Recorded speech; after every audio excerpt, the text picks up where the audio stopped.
Hello guys, magandang araw sa inyo. So ito po yung ginagawa ko ngayon Honda Civic. Ito yung sa last video ko yung kinakating ko yung roof. So as usual, ito pa rin ang ginagawa ko ngayon dahil umuulan. At ayan mga lads, yung ating repair dyan, kinating natin yan dyan.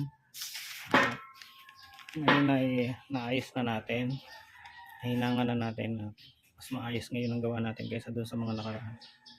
So siguro na perfect ko na yung yung proseso kung paano ko siya gagawin. Kung paano mas magiging maayos yung aking pagre-repair. Ayan ang mga lods. Kita nyo naman, walang webby. Balik sa original yung kanyang panel. Honda Civic yan. Honda Civic Bigote. So, yan pa yung tama niya sa pinto. Sa quarter panel at sa bumper. Ito din yung yung nakaraang video ko na pinost ko. Tinahi ko yung rear bumper niya. Yung mga lods, maayos na.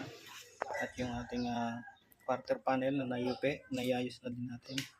So ready for painting na po siya. Ang problema, hindi tayo makapag-paint dahil sama ang panahon.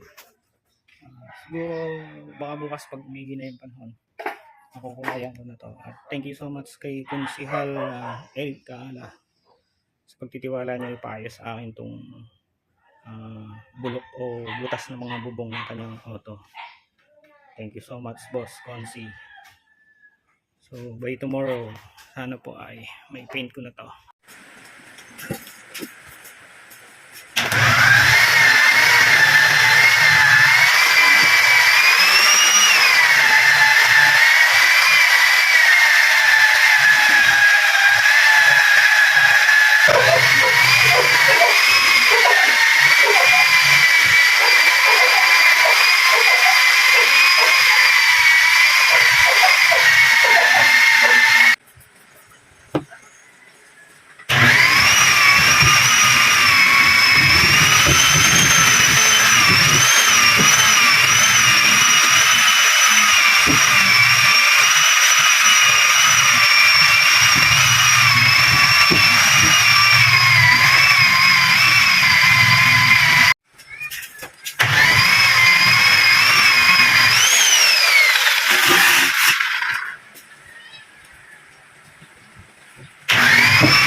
Mga boss, tapos na natin i-bakit ngayon kung ating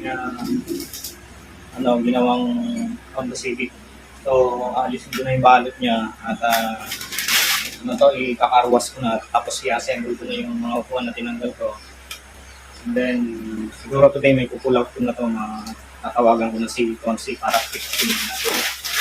Yan yung legit. Yung nga palang pagkakamasking ko doon sa harap na yun ng salamin, hindi ko siya basta inaalis. Kasi kapag hindi ka maingat sa pagkatanggal yun, pwede kong dun sa mga aging ng pininturahan o ay dumatok yung pintura. Kaya kailangan natin siyang gamitan ng cutter para makasigurado tayo. Pag hinilan natin yung masking tape, nakabitiw na po siya dun sa panel na nire-paint natin.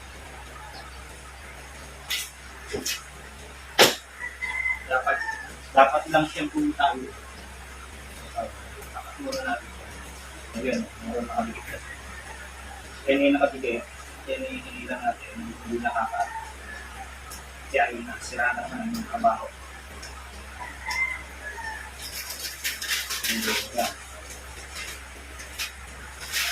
Kaya mainit yung po pag-alis nito para hindi masira. O kung si Eric, ang nakutang, subukan mo na po ito bago mag-fight.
Mga lads, ito na ngayon yung ni-repair kong bubong.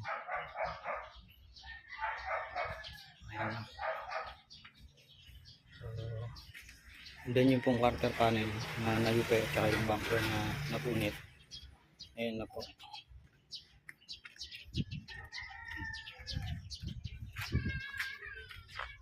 Ito.